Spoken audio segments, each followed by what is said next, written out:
live? Good evening. Are we live? Hi, Hello. we're live. Hi.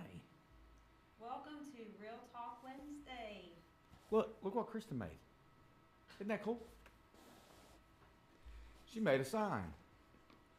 How are you all this evening? Good evening, everybody. Good evening, good evening, good evening, good Everyone evening. doing well? Everyone enjoyed the snow this morning? No. I've been under a heating blanket. I'm freezing. Florida sounds really good right now. Might be time for a visit to Alyssa's. It was 85 in Orlando today. Oh my.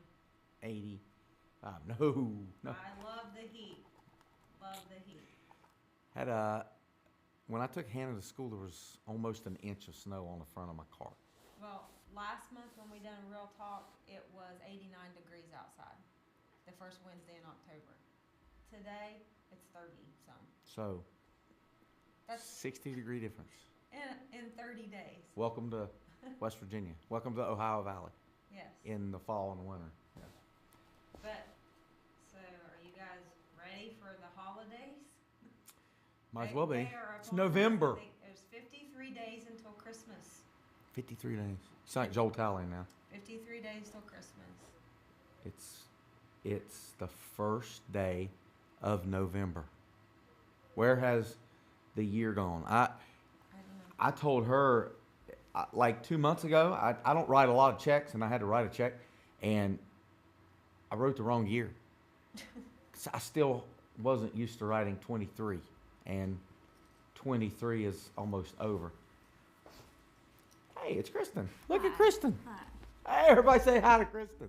I'm like a little turned here. Also, did you happen to notice we have a special guest this month? I have my Otis with me. He wants to be with me everywhere I go. So he has a car seat in my car. Yes, he does. And anywhere that he's allowed is where he goes. He's the old man now. He's old and he's got problems with his back legs, and so he needs a lot of assistance, and I'm happy to oblige him. He is my best buddy. He's almost, he's not quite hospice care yet, but he needs in-home nursing. Yeah, and his birthday's on Thanksgiving Day. So he's aging, but he's a sweetheart. Yes, it's time to decorate soon, and it's getting close to our Christmas at the movies. Yes. I absolutely love. I look forward to it every year. I love watching people be blessed and just the smiles on people's faces. It's wonderful. So the whole month of December is going to be great here at Thomas Victory. Yeah. So we've got, most of you were probably here, but we're going to do 3 weeks this year of Christmas at the movies. And then And, oh, she can hear. You couldn't hear her before? Oh. Well, can you hear her now? Can you hear us now? Yeah, we're going to do 3 weeks of Christmas at the movies this year because, believe it or not, Christmas Eve is on Sunday. So that Sunday morning we'll have church, and then New Year's Eve is on a Sunday as well. So we'll have morning service as usual, and then we will have watch night service with some light refreshments following. So Yeah. So it's going to be a very good 8-9 weeks. Very busy. Everyone's going to be busy at home. You've got Christmas programs with schools, work, parties, a lot of things going on here at church. So it really doesn't matter how cold it is outside when you're inside, but it makes it a little bit difficult to get from place to place. yes, it does. But Thanksgiving is approaching us very soon, in about 3.5 weeks or so. I can't wait. I've been thinking about turkey for 2 months. I've literally been thinking about turkey dinner for 2 months. I can't wait. I know. You're I very know. excited, and I'm not real crazy about turkey. I'd rather have roast beef. If Sister Alicia's watching tonight, she will know that I would much rather have roast beef than turkey. Yeah, that's what the Pilgrims ate on the first Thanksgiving. Roast beef. But he asked me what we should talk about tonight, and obviously with Thanksgiving approaching, I thought, why not talk about that? Because I think a lot of times, most of the time, we take being thankful for granted. Like we take things for granted. We take people for granted. We take what we have for granted, and we also take God for granted. He does a lot for us. We ask Him to do things for us, and He does it. And when we get what we ask for, we just go about our day as if God just didn't perform a miracle for us. Right. And, He doesn't ask a lot for us, but He does want us to be thankful. Ron wants you to eat elk for Thanksgiving. Not eating elk. Nope. Nope, I'll be a vegetarian first. Trying, Ron. She's not having it. But there's a story in Luke 17 about Jesus healing 10 lepers, and it gives us a really good lesson. Nine lessons from 10 lepers. 9 lessons from 10 lepers.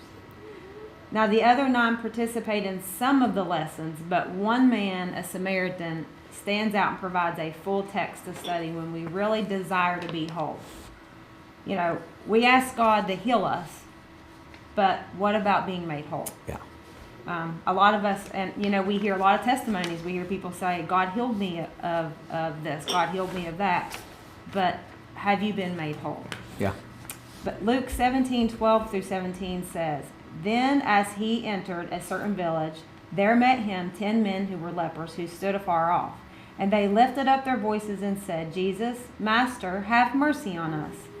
So when he saw them, he said to them, Go show yourselves to the priest. And so it was that they went, they were cleansed. And one of them, when he saw that he was healed, returned with a loud voice. He glorified God. And he fell down on his face at his feet, giving thanks. And he was a Samaritan. So Jesus answered and said, Were there not 10 cleansed? But where are the 9? Where are the 9? And that is really sad to me.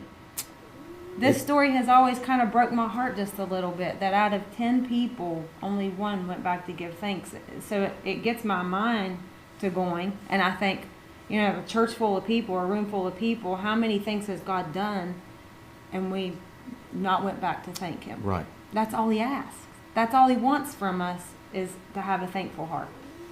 Right. So the first lesson that we take from these 10 lepers is, the first thing is learn to look to in times of trouble. When you think about leprosy in the Bible, a lot of people probably don't understand it because leprosy is something that we don't deal with in America. Right. It's still very real in the world, but it's in third world nations. It's not in America at all. And so you don't go to the hospital and go to the ER and find somebody there that's got leprosy. Right. But in Jesus' day, leprosy was a death sentence. If you got leprosy, you were going to die. And there was a lot of social stigma attached to it. Like, they would put colonies where they would just send lepers. And you weren't allowed to interact with society at all because it was highly contagious. Yes. And it was completely, people thought COVID was bad. This is next level contagious. And just being around someone that had leprosy, you could get it. And it was disgusting the way, like, it would eat your fingers off and your toes would fall off, your ears, your nose. And this is all before you die. Like, you eventually die from it, but until you die, your skin literally rots. I was going to say, like, limbs would fall off. Yes. Right? So these 10 lepers in Jesus' path would have all been in varying degrees, probably, of like deterioration. Like, one of them's probably missing an ear and no nose. And nose. Maybe one of them doesn't have any legs. And it's not like amputation, clean, like sanitized the way we have it in America today. Right. Their flesh was literally hanging off their bodies. I mean, it was a disgusting place. And I mean, I'm not trying to be too graphic here, but you got to think, probably flies, maggots. I mean, the whole it stinks. It's rotting flesh. And this is what Jesus strolls up on. These guys were in bad shape. And when you get in bad enough condition, yes, you need to know where to go. And that's the first lesson that I learned from these 10 lepers is you need to know who to look to in your times of trouble. Because as they called out to Jesus, they had absolutely no way to like pay for the work. They couldn't They couldn't say, hey, we're the priest's kids, or our parents are politicians. They had nothing. Right. All they could try to appeal to was the mercy of Jesus.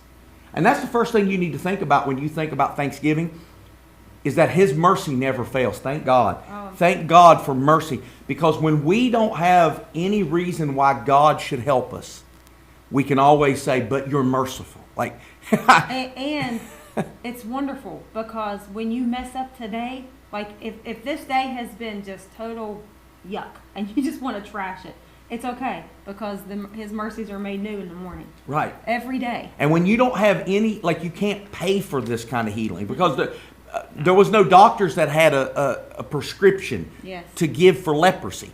If it was either Jesus was going to heal them or nothing. And all they could appeal to was, because nobody else wanted to come near them. Nobody wanted to touch them, see them. You weren't allowed to be around them. And so the only thing that they could appeal to was, God, you got to have mercy on us. And sometimes, I know that sounds pitiful, and it really does, but sometimes you're in your best position to get a miracle when you realize, God, I need your mercy. Yes. And that's all I can depend on. I can't depend on people to help me. I can't depend on money to buy. No one can I do need this mercy. but you. Yes. You're actually in a really good place to get a miracle then. You really are, because nobody else can do it. Yes. So you have to turn everything over Right. to Jesus. Right. The second lesson that we learned is we have to learn to listen when the Lord speaks to us. That is really rough. That's a tough one. Though they were afar off, Jesus saw.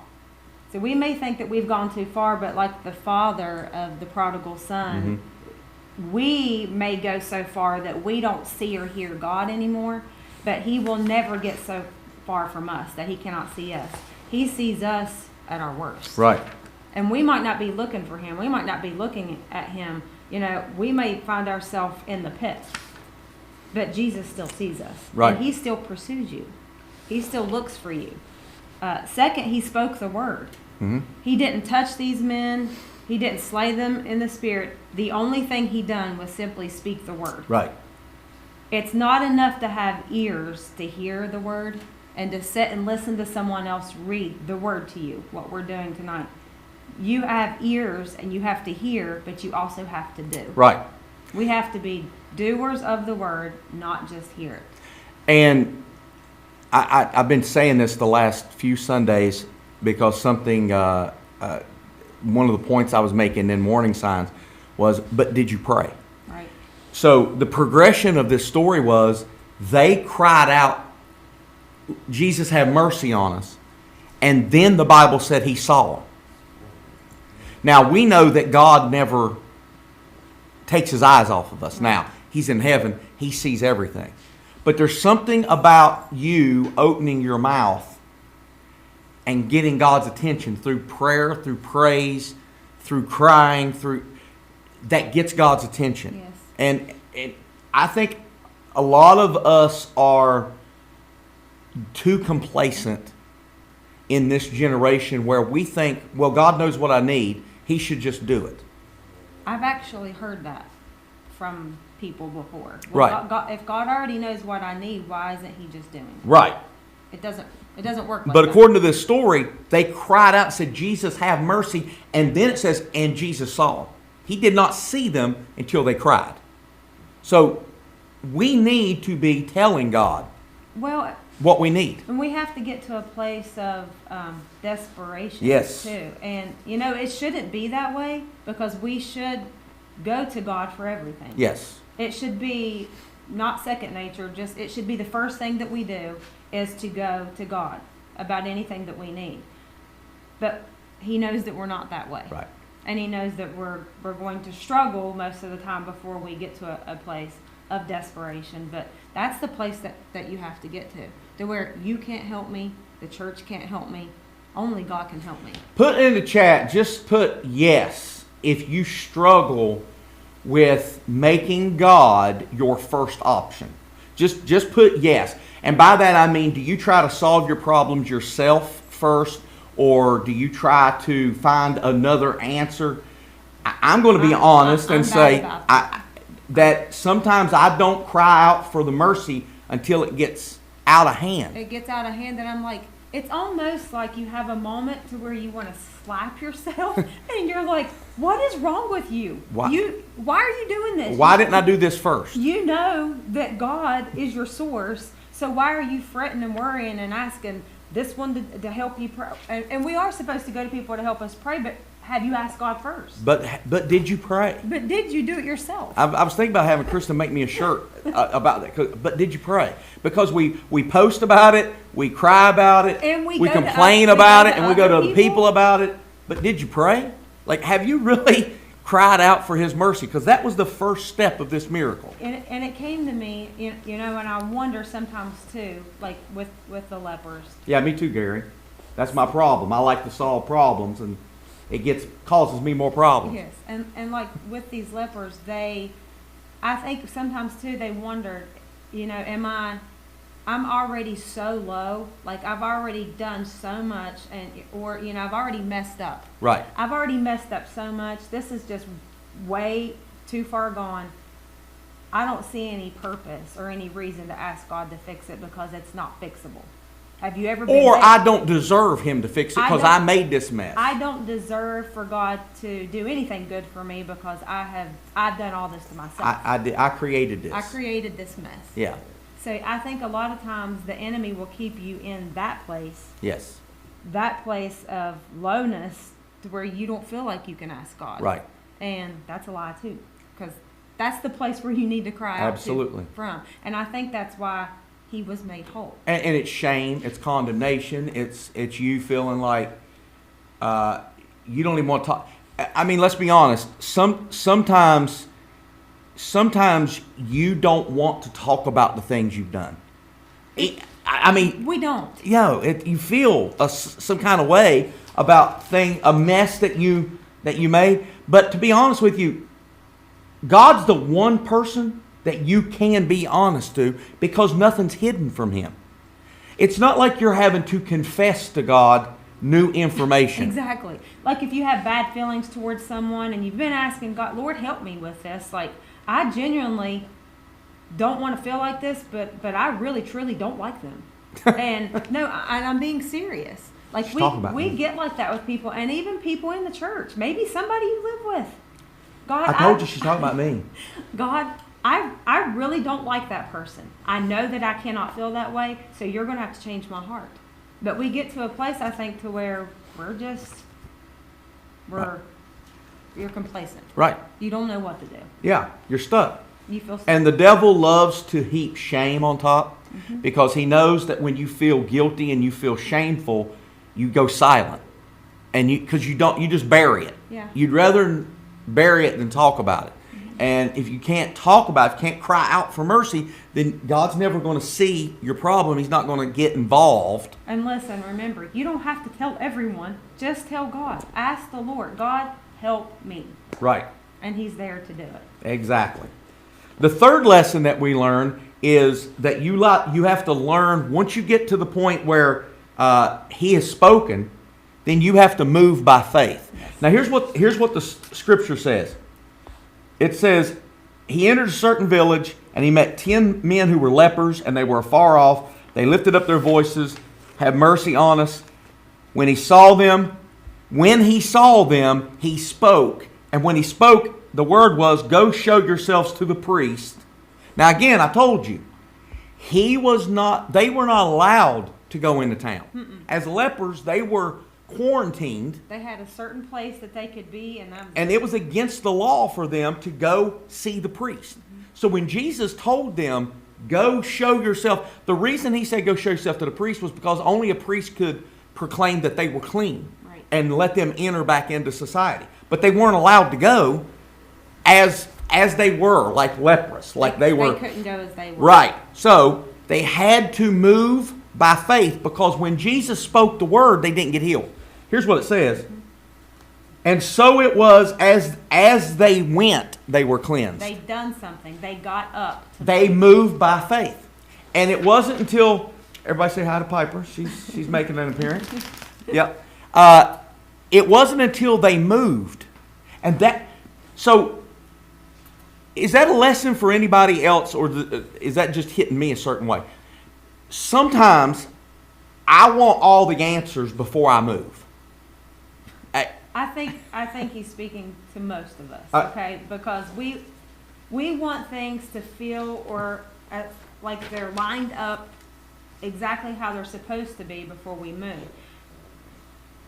Most of the time we have to move when the situation is still exactly the same. Nothing's changed, but you have to change. Jesus spoke to them and said, go show yourself to the priest. And as they went, so if they, I'm not going to try to add words to the Bible, but I'm just going to say, if they would have waited for their skin to clear up, they would have died. Oh, they would have. Because the Bible says that they were not healed until they moved.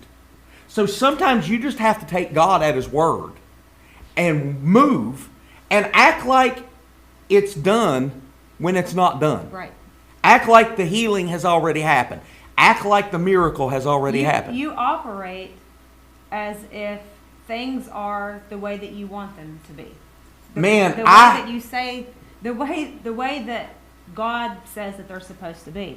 Like, when we pray for our children, like, there's been so many times, like, and most of you know the things that we've went through, like with our son and things like that. And so a lot of the situations and things that happened in his life, the Lord would say a thing. Okay, that's great, God. I don't see that. Yeah. I see none of that. But I would have to operate in faith personally as if it had already happened, even though it was disastrous. And it makes you look crazy in front of everybody else because everybody else sees the reality. And you're acting like reality don't matter. Because I know what God showed me and what God said to me. So I know what the truth is. So you have to operate in that even when you don't see it. Right. That's faith. That's how these lepers got healed. That's the kind of faith that will get you what you're asking God to do in your right. life. You have to be willing. That's what Gary, not only stand, but take that step forward. Take a step forward. And listen, I am, this is a hard lesson for me because I'm very analytical. Yeah. I'm a numbers person. I'm a structure. I'm an organized person. I like things just so and just thus because I can see the outcome.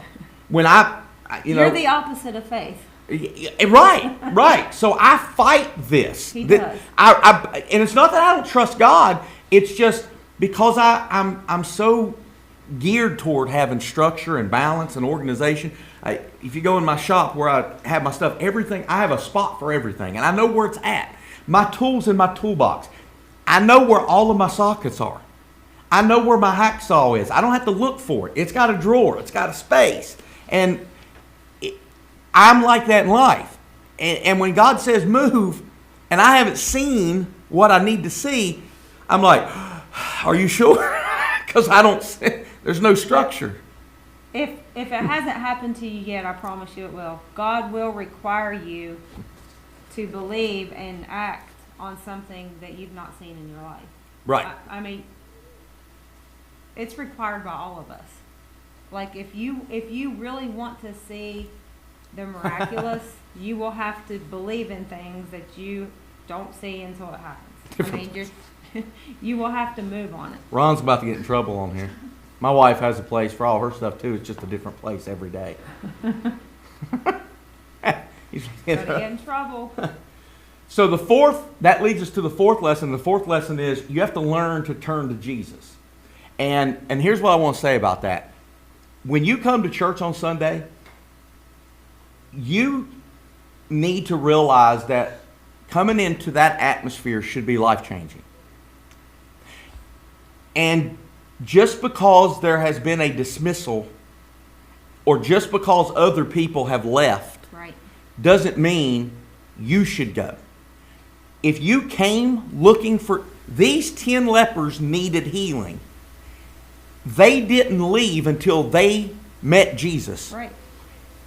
Don't make yourself feel guilty, but how many times have you came to church and didn't meet Jesus? Again, I'm not saying there was something wrong with the church service. Probably Most of the time. More than there is. Yes. Because church to us, most of the time, it is, What you think a Christian's supposed to do. you go to church. You're putting in time. Yeah, you do your Christian duties. Right. I know that I have been like that in my Christian walk, but I also know that there has been many times in my life where I have been really desperate, and church was the closest place that I felt like I could be to Jesus, and so that was the place of desperation for me. Right. Was being with other believers that could pray and help me get my miracle. And think about that. How many times have you went to church desperate? Man, I got to parse my words very carefully here because I'll make some people feel like I'm picking on them. How many times have you gotten desperate in your life and you went to church broken or desperate or hungry, whatever it was, you were seeking. And you cried all through service, and you hung on every song in the word, or a word on every song, and every word was preached. And when the altar came, you ran to the altar because you were broken, because you were desperate. And how many times has God met that need? Because that's the attitude you came, an attitude of expectation. You were desperate. You were hungry. You will do this. Right. I know. I can't make it if you don't. You would not leave the altar until you knew you had been with Jesus, right? I mean, has anybody done that? Have you? I mean, I'm sure some of you know what it feels like see, Jessica, thank you. Where you just come to church and you absolutely, she loves your little pug. That's Otis. That's Sir Otis Pugsley. This Otis. And you absolutely cannot leave until you feel a release, a blessing, a healing. You know you've been with Jesus. So my question is this: why do we settle for less when we're not as desperate? Exactly. How much farther along could you be? I'm talking to myself here too. How many more blessings would I have gotten in my life? How many more healings? If I came with that kind of attitude, I will not leave until you bless me. I remember, this February will be, 14 years ago. But I had a surgery and it didn't heal correctly, and they were going to have to take out part of my colon to fix it. I had a hole inside of my abdomen. And I remember, I had test after test, and it was just excruciating. Hannah was 2.5 at the time. I was miserable. It was 4 months, and I was still going to the doctors. It still wasn't healed. And I remember being in the altar one Sunday night when we had Sunday night church. And I said this to the Lord. I said, God, I will not leave this place until you heal my body. I cannot do this. I said, I'm done. And I was exhausted, beyond all measures. Mm-hmm. I was just done. And I had some testing the next morning at Weirton Medical Center, and they put some fluid in you, and so they can see the route of where the hole was, so they could see where they needed to go in to replace it to do the surgery.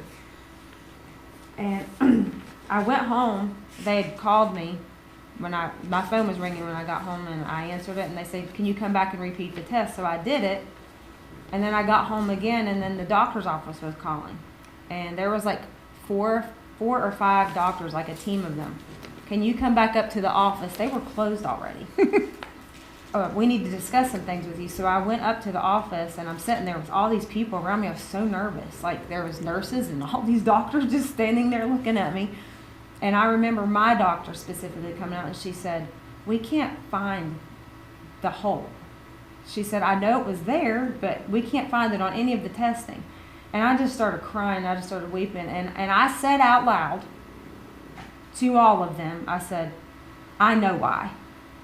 And she said, "What do you mean?" I said, "Because God has healed my body. Because I couldn't do it anymore. I was physically exhausted. I asked him to heal me." And I remember my doctor looking at me, and she said, "Mrs. Mitchum, I don't know what your relationship is with the man upstairs." That's the term she used.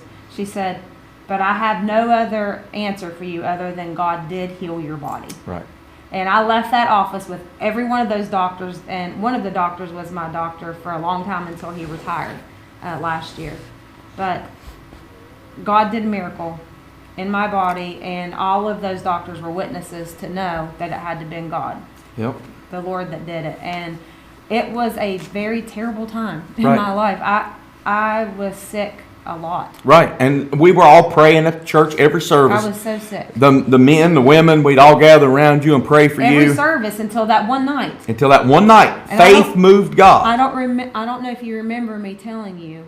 I said, if God doesn't heal me, I guess this will just be okay. Like, I had literally just let it go. I wasn't carrying it anymore. I had given it to God. I'm like, Lord, you know what needs to be done. Right. Like, I can't do this anymore. I was done carrying it. Right.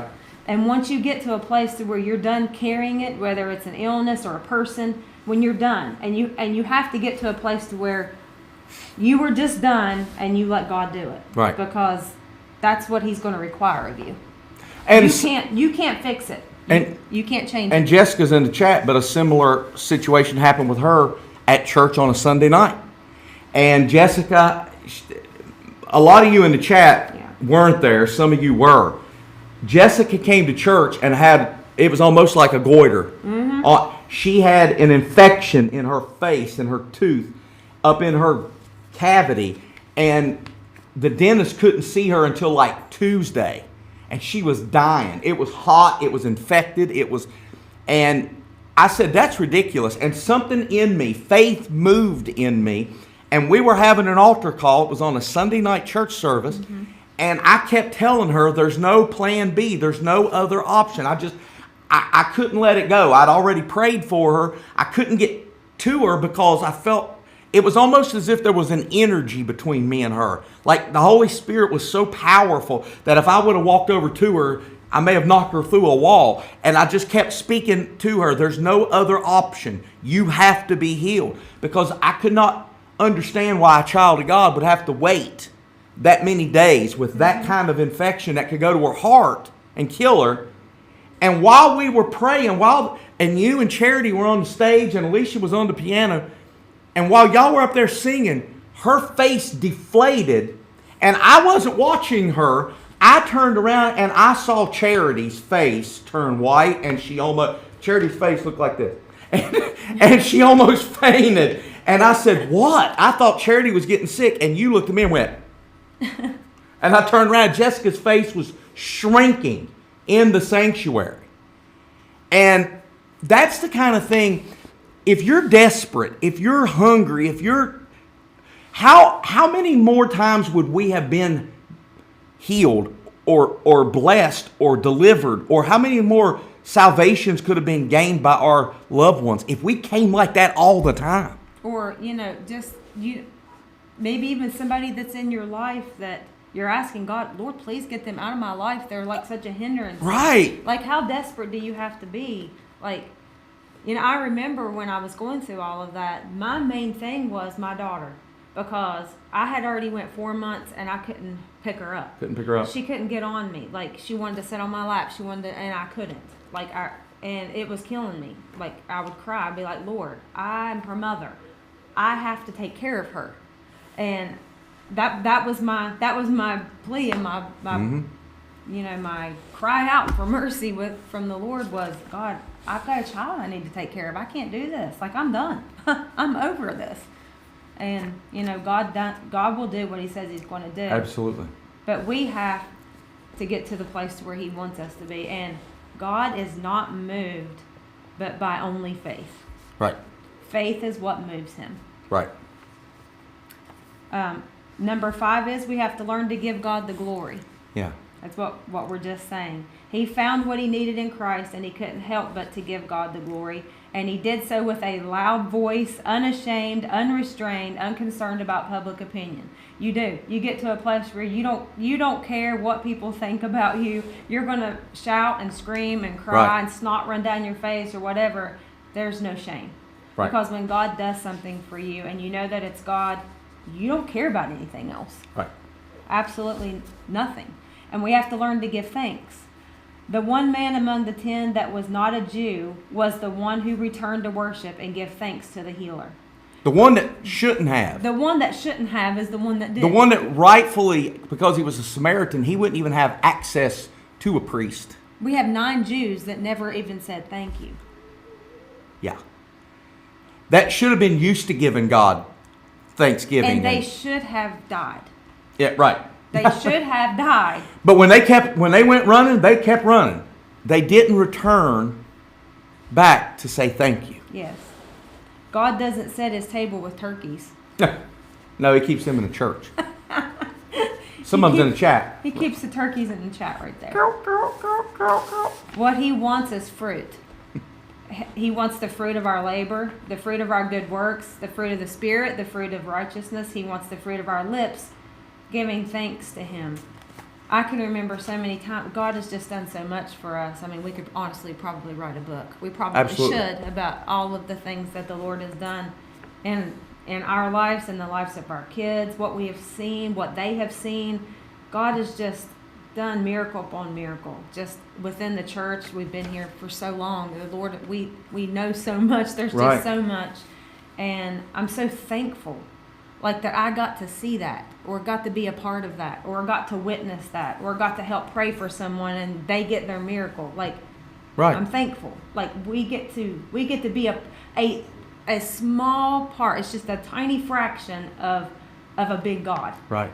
God is so big, and we get to participate on his behalf just a small way. And I'm going to add you to my daily prayer list, Sandy. I did not know that about you.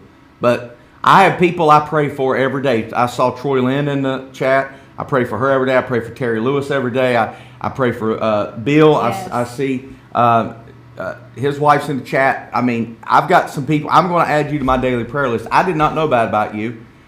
You would not be the first eye that I prayed for that got their vision back. So I will add that to my That is prayer list. terrible. I had shingles last year on my back, and then I had it on my face, like a certain month, and so it's very, very painful, and I can't imagine getting it in my eye and losing your vision. I had no idea.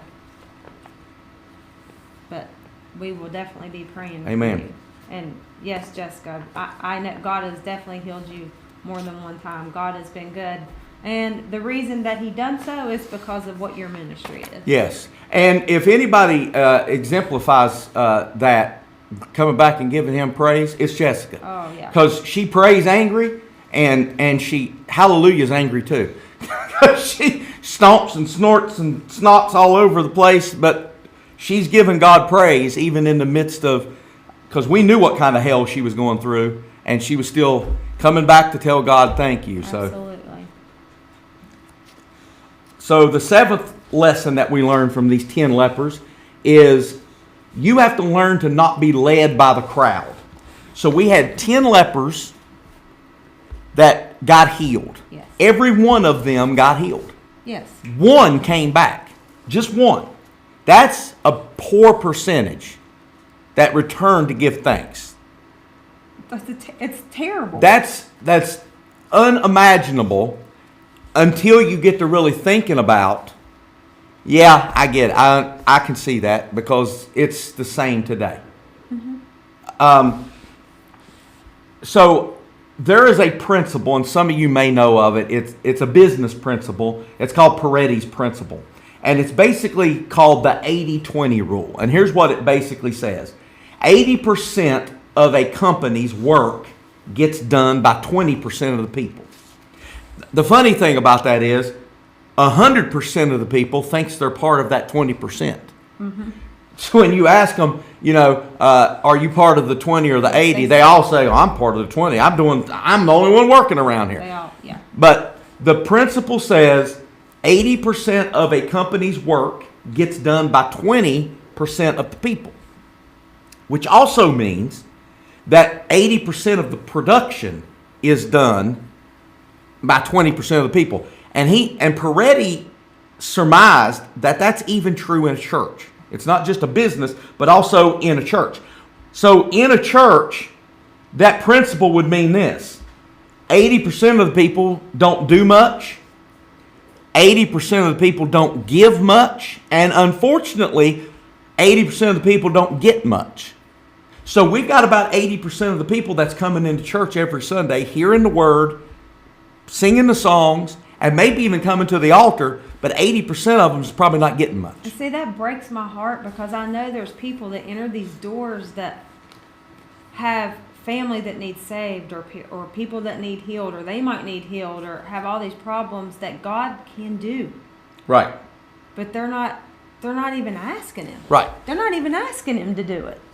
So Jesus asked the one that came back, he said, where are the 9?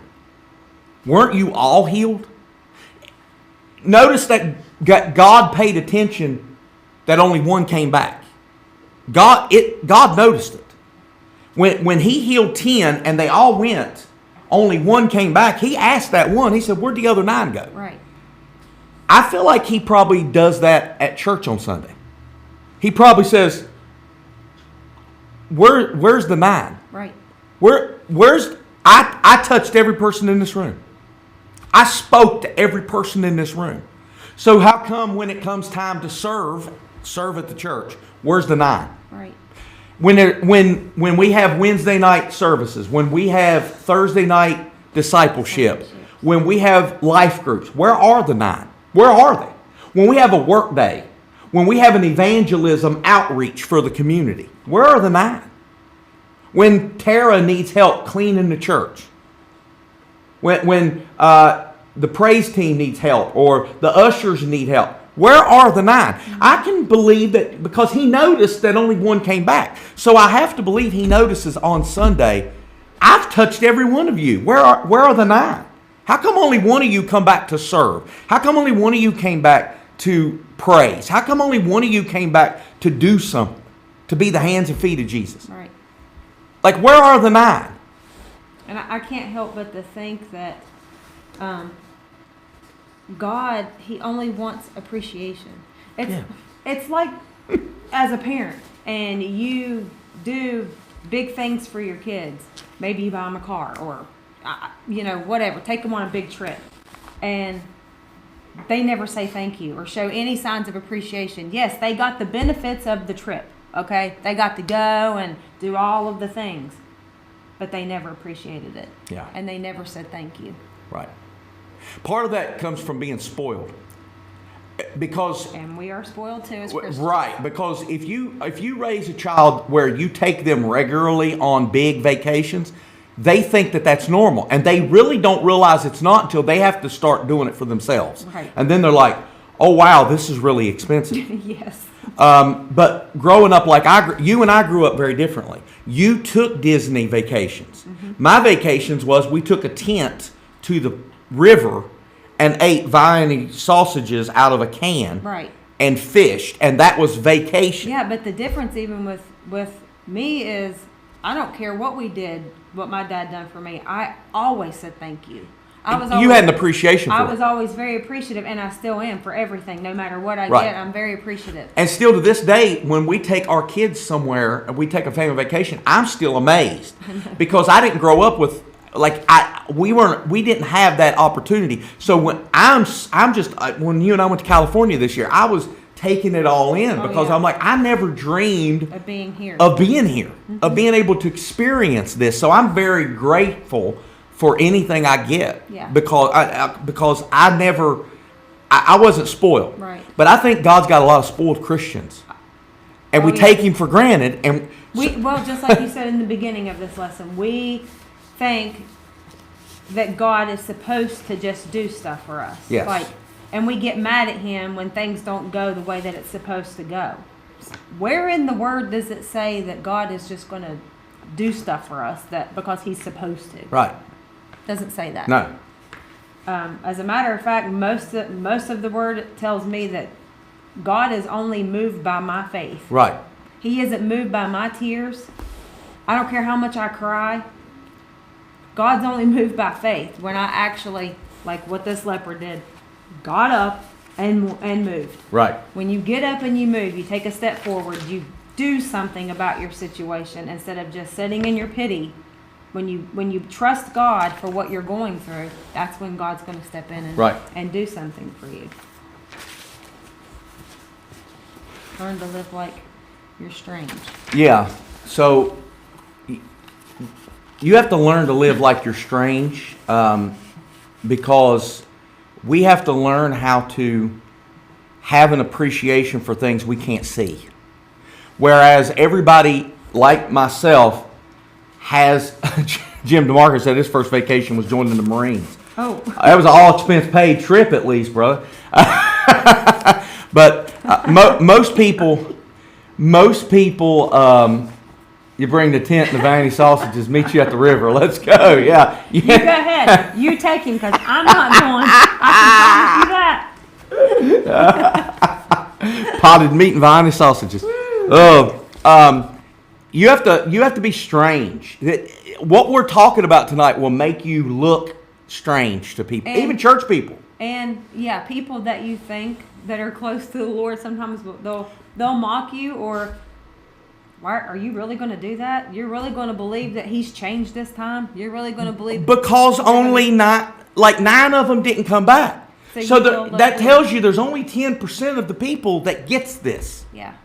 That learns, I'm going to move before I feel it, before I see it. I'm going to give Him glory when I'm not even sure it worked yet. Listen, I have been that one in our family that has had faith for something, and a lot of my family think that I'm crazy.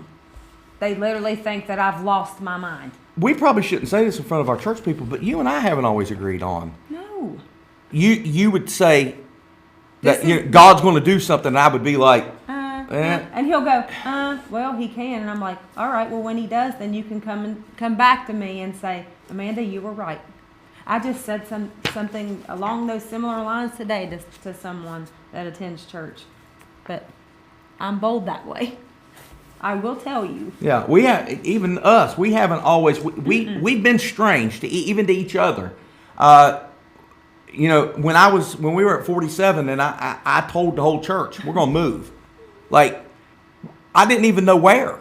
I just knew that we had to go, and I didn't have a building picked out, and I sure didn't have the money to do it. No. But we just had to act. Sometimes you have to speak out the things that you know that God is putting in your spirit.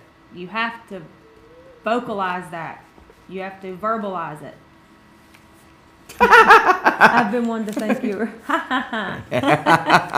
Yes, I know. She's talking to you. She didn't think about me. I'm very sophisticated. But it's the truth. We have to verbalize things that God speaks in our spirit sometimes.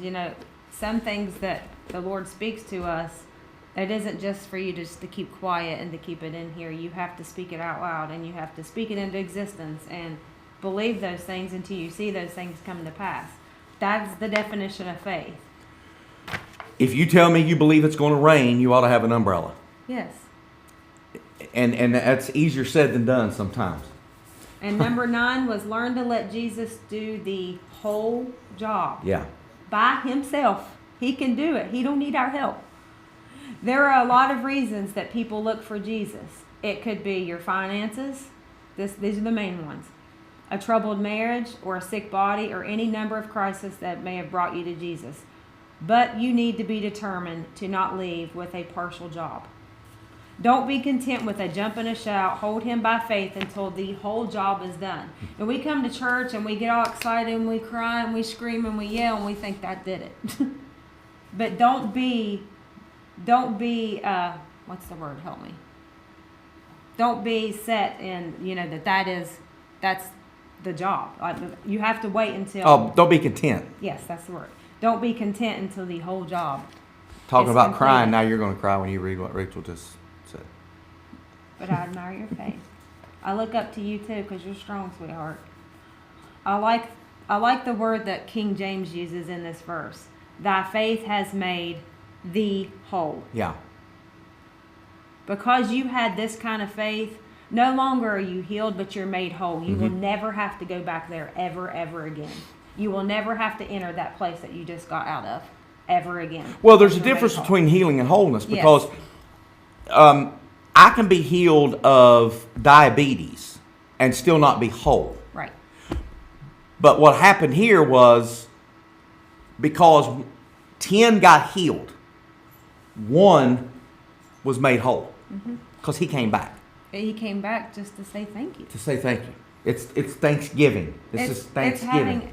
It's having a spirit of gratefulness, Yes. thankfulness. So he went to another level. He was at the level of healing, which would be good enough. Let's think about this. How many of you I know Troy Lynn, and some of you are here in the chat, and Bill, and there's different ones that you've got something that needs healed, and you would be content with a healing. But God has more than just a healing. Because you could be healed of diabetes and still have a bad heart and say, well, at least he healed me of my diabetes. Yes, and that's something to thank him for. But he could make you whole. Over and over again, Jesus kept telling people in the Bible, your faith has made you whole. There's more. He has more for you. Don't settle. Right. The question is never can he or even will he. The question is, do you want to be made whole? Absolutely you do. You don't want to deal with this ever again. God, I don't ever want to go back here. I want to be made whole. Right. I don't ever want to enter this again. There's always going to be different things that we come up against in our Christian walk, in our lives until we get to heaven. A, B, C, D, there's a line of things that we'll have to deal with. And too many of us live from Sunday to Sunday. Like we come to church on Sunday and we need something and we feel like we got it, and then we lose it by the next Sunday. Well, number one, if you lose it before the next Sunday, you didn't really get it. Right. Because God doesn't give halfway blessings. He doesn't touch and then take it back. Right. So you didn't get it. Because if you got it, it's yours. It's yours and you possess it. So if you got healed, you're healed. And if you got touched, you're touched. And you don't lose it from week to week. So again, it goes back to, did you stay until he moved? Did you stay in his presence until he touched? Or did you just check off the box? Well, I went to church today. I prayed today. Now I got to go cook dinner. Now I've got to go watch football. Now I've got to do this. Now I got to get ready for work tomorrow. And it's just another checked box on your sheet. That's not how you get touched. That's not how you get whole. That's not how you get healed. Right. It's just not. Church is not something you do. You're coming into his presence, and he is able to do exceedingly abundantly above all that you can ask or think. He is, and I'll leave you with this tonight. We love you, bro. I remember the night that I didn't know I was healed that night, but I knew that God had done something in me. I did not know that my physical body was healed when I went to the doctor the next day, and I had to go have all those tests done. But I did know that God done something in me. He had changed the way that I saw things. He had lightened my spirit. I didn't feel as heavy. And I knew that God was with me no matter what. And I told him, Lord, I will serve you and I will love you no matter what. Yeah. And I was made whole that night. When I went to the doctor the next day for those tests, he had made my body whole. The doctor confirmed what God had already done. And like I said, even if I would have had to have the surgery, God done something in me. He changed the way that I saw things, and I didn't feel the way that I did. And I was very thankful that God healed me because, I got to go about my life without that surgery and the complications that would have came with that as well. Right. And so God is good. And if God has done anything for you, and if you are currently seeking God, and there's people putting it in chat right now, and you are in the middle of something terrible, because listen, we had just came out of a storm, and it was one of the most terrible times in our family's life. But God, even through the terrible things, God is still so good, because he will change the way you see things, even in bad times, because that's who God is. So I encourage you, no matter how bad it is, no matter how hard it may seem, just take that step forward. Just take that small step of faith and thank God for what he's going to do in your life. Because I'm thankful for you, and I know God is thankful for you. He loves each and every one of you more than you could ever comprehend. Yeah. So we're grateful for you. We're so thankful for our church. We're thankful for what God has been doing. Our Super Sunday night, I know people were healed, and there was just a wonderful spirit of the Lord, and God is powerful. That is just the icing. I mean, that's just the cake. We ain't got to the icing yet. So, Big crowd. big. A lot of people responding to the altar. 7 or 8 people getting saved. It was powerful. Powerful. Yeah, and there's just more deliverances to come. So, I encourage you to hold on. Don't give up. Don't keep things to yourself. If you got to be the loud one at the altar, if you got to be the one crying and screaming and Yeah. running and jumping and doing things you've never done, do it. Because I promise you, it's when you take that step Right.